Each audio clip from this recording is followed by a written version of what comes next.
Hello viewers. आज मैं कुछ नया टॉपिक लेके आपके पास आई हूँ और टॉपिक है सूर्य भगवान को लेकर। आज मैं आपको थोड़ा सा छोटा सा जानकारी दे रही हूँ सूर्य अर्घ्य और सूर्य पूजा का क्या महत्व है।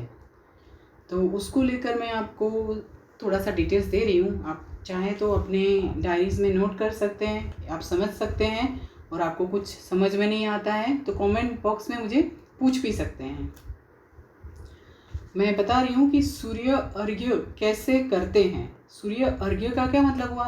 सूर्य भगवान को जो सुबह में हम लोग सूर्य भगवान को जो जल अर्पण करते हैं उसकी बात कर रही हूँ मैं। तो सूर्य अर्घ्य कैसे करते हैं, किस समय करते हैं, वो जानकारी सही तरीके से लोगों को मिले उसके लिए मैंने ये वीडियो बनाया है। उसके साथ थोड़ी और डिटेल्स हैं सूर्य भगवान के लिए और सूर्य मंदिर के लिए भी। परंतु आपको मैं ये बताना चाहूँगी कि सूर्य अर्घ्य कब करना चाहिए, कब देना चाहिए सूर्य को जल, एक कैसे करना चाहिए। दूसरा बात कि अभी मैं बता रही हूँ कैसे करना है। तो सुबह सुबह जब सूर्योदय होता है, सूर्योदय होने के एक ही घंटे के अंदर में आपको सूर्य भगवान को अर्घ्य देना चाहिए। लेट से लेट सुबह 8 बजे तक में आपको सूर्य भगवान को जल चढ़ा देना चाहिए। अभी सूर्य भगवान को जल चढ़ाते हैं तो कैसे करना है। एक कॉपर का बर्तन आपको लेना है, कॉपर का जो लोटा होता है। किसी और मेटल के लोटा में आप जल नहीं चढ़ा सकते। सूर्य भगवान के लिए आप एक कॉपर का लोटा में जल लेंगे, उसमें थोड़ा सा कुमकुम पाउडर भी डालेंगे और अगर आपको लाल फूल मिलता है तो वो भी डालिए। और आप पूर्व दिशा में जहाँ पे सूर्य भगवान दिख रहे हैं उस साइड खड़े रह के, मतलब आपका फेस जो है पूर्व दिशा में रहना चाहिए और आप सूर्य भगवान को सूर्य मंत्रोच्चार करते हुए सूर्य नारायण को अर्घ्य दे सकते हैं। ये अर्घ्य देने के समय जब आपका मुंह पूर्व दिशा में होता है, सूर्य सन्मुख होता है, तो सूर्य की रोशनी आपके ऊपर आनी चाहिए, उस तरह से आपको खड़ा रहना है। और जल चढ़ाने में 1, 2 या 3 मिनट भी लगनी चाहिए। मंत्रोच्चार क्या है वो मैं बाद में आपको बता रही हूँ कि कौन से मंत्रोच्चार से आप सूर्य भगवान को जल अर्घ्य दे सकते हैं। अब जो बता रही हूँ वो क्या करना चाहिए। जो जल चढ़ाने में टाइम लगना चाहिए बोल रही हूँ, वो क्यों लगना चाहिए? तो जल में से जो सूर्य किरणें पसार होती हैं मेघधनुष्य की तरह, विबग्योर की तरह, ठीक है, वो हमारे बॉडी को छूती है। दैट इज़ एंटी बैक्टीरियल, मतलब वो हमारी बॉडी के लिए एंटी बैक्टीरियल का काम करती है। ठीक है, तो एक चीज़ तो ये हुआ कि हमको सूर्य भगवान को अर्घ्य दे के कितनी मिनट तक देना है। आपको वही किरणें भी देखनी होती। जब आप अर्घ्य देते हैं तो जल में से पसार होती हुई किरणें ही आपको देखनी है, क्योंकि हम लोग डायरेक्ट सूर्य भगवान को देख नहीं सकते हैं। तो वही किरणें हमारी आंखों की रोशनी भी बढ़ाती है ना। तो फिर हमको उसके साथ ये प्रार्थना भी करनी है सूर्य भगवान को अर्घ्य देते हुए, हे सूर्य भगवान आप हमको धन, समृद्धि और शक्ति प्रदान करें। अब बात करती हूँ कि सूर्य पूजा क्यों करनी है। सूर्य नारायण की पूजा हम लोग हमारे आदि काल से करते आ रहे हैं। हमारे ऋषि मुनियों के समय की हमारी परंपरा है ये हमारे सनातन धर्म की परंपरा है। सूर्य देवता ग्रहों के, आकाश के राजा है। सूर्यदेव की नियमित गति से ही हमारे सुबह और रात होती है। सूर्यदेव ब्रह्मांड की आत्मा है। सूर्यदेव प्रत्यक्ष देव भी है, राइट। अभी आंध्र प्रदेश के मंदिरों में, उड़ीसा के कोणार्क सूर्य मंदिर में भी सूर्य देव की पूजा की जाती है। गुजरात में भी महसाना बेचराजी के बीच में मोढेरा में भी सन टेम्पल है, जिसकी देख रेख अभी आर्कियोलॉजी डिपार्टमेंट कर रहा है।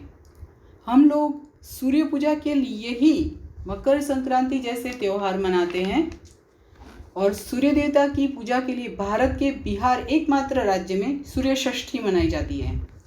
ऐसा कहा जाता है कि सूर्यपुत्र कर्ण द्वारा इस प्रथा की शुरुआत की गई थी और जिससे सर्वोच्च शक्तियाँ प्राप्त की जा सकती हैं। एक दूसरा त्यौहार है सांबा दशमी, जिसका नाम भगवान श्री कृष्ण के पुत्र सांबा के नाम से रखा गया है। सांबा को कुष्ठ रोग हो गया था, तब कृष्ण भगवान ने सांबा को, अपने पुत्र को, सूर्य भगवान की पूजा करने के लिए बोला था। तो वो त्यौहार सांबा दशमी भी हम लोग सूर्य पूजा के लिए मनाते हैं। तीसरा त्यौहार रथ सप्तमी, रथ सप्तमी त्यौहार भी सूर्य जयंती की तरह ही मनाया जाता है, जिसमें हम लोग भगवान विष्णु को सूर्य के रूप में पूजा करते हैं। वैसे तो हम सूर्य भगवान को सूर्य नारायण भी बोलते ही हैं। तो ये जो है हम लोग की परंपरा है सूर्य नारायण भगवान की पूजा करने की। दूसरी बात करूं तो वैसे तो हम सिर्फ सुबह में ही सूर्य भगवान को अर्घ्य देते हैं, परंतु शाम को संध्या समय में भी सूर्य को अर्घ्य देना चाहिए जब सूर्यास्त होता है, जिसका उल्लेख हमारे किसी किसी ग्रंथों में भी है। परंतु शाम में अगर हम सूर्य अर्घ्य देते हैं तो उस टाइम भी हमको स्नान करके स्वच्छ होके सूर्य अर्घ्य देना होता है।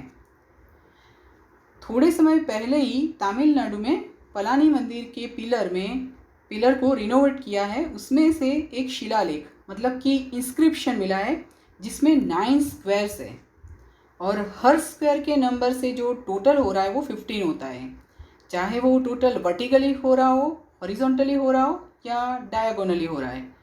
और ये जो 9 स्क्वायर वाला जो शेप है, शिलालेख है, वो सूर्य यंत्र है।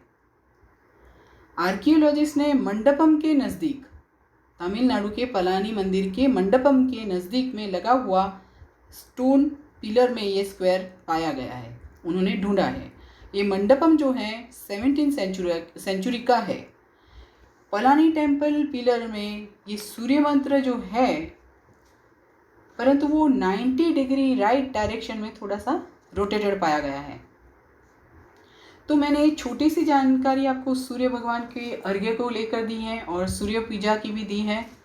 मैं चाहूँगी कि आप सब लोग हमारी धर्म की परंपरा को फॉलो करें और सूर्य भगवान को अर्घ्य दें।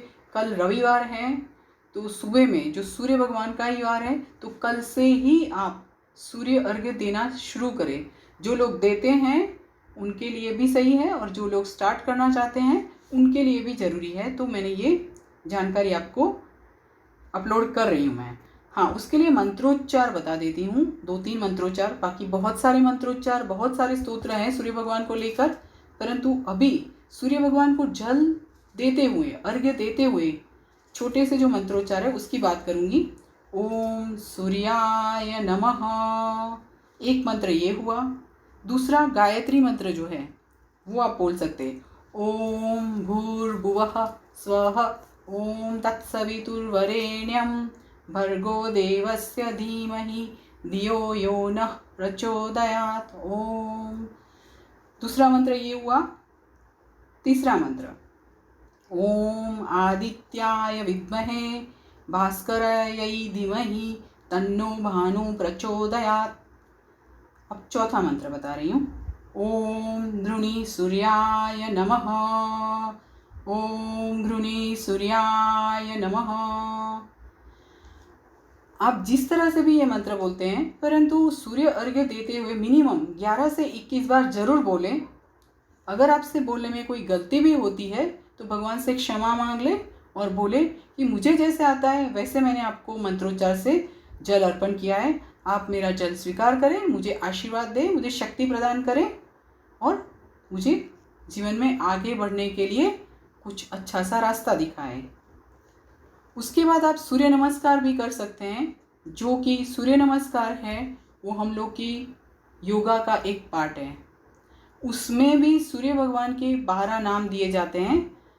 वो 12 नाम जो हैं वो मैं आपको इसमें इंक्लूड करके नहीं बता रही हूँ, क्योंकि मैं आपको जो जानकारी दे रही हूँ वो सिर्फ सूर्य भगवान की दे रही हूँ। तो सूर्य नमस्कार का मंत्र बोलना मैं यहाँ पे उचित नहीं समझ रही हूँ, परंतु सूर्य नमस्कार जो है वो सूर्य की धूप में ही करना जरूरी होता है, जिससे हम लोग जो योगा करते हैं उसमें एक तरह की पॉजिटिविटी मिले। इन शॉर्ट, जो सूर्य अर्घ्य देना है और सूर्य नमस्कार करना है वो हमारी जो बॉडी है, हमारे शरीर को पॉजिटिविटी देने के लिए है। तो मैं सोचूंगी कि आप लोग सब ये परफॉर्म करेंगे, अपने रूटीन लाइफ में इंक्लूड कर लेंगे, हर दिन में आप ये स्टार्ट करेंगे और मैं चाहूँगी कि आपको भी पॉजिटिविटी मिले और फिर आप मुझे उसका फीडबैक ज़रूर दें। Wish you all the best. Happy Sunday to all of you. ओम सूर्याय नमः।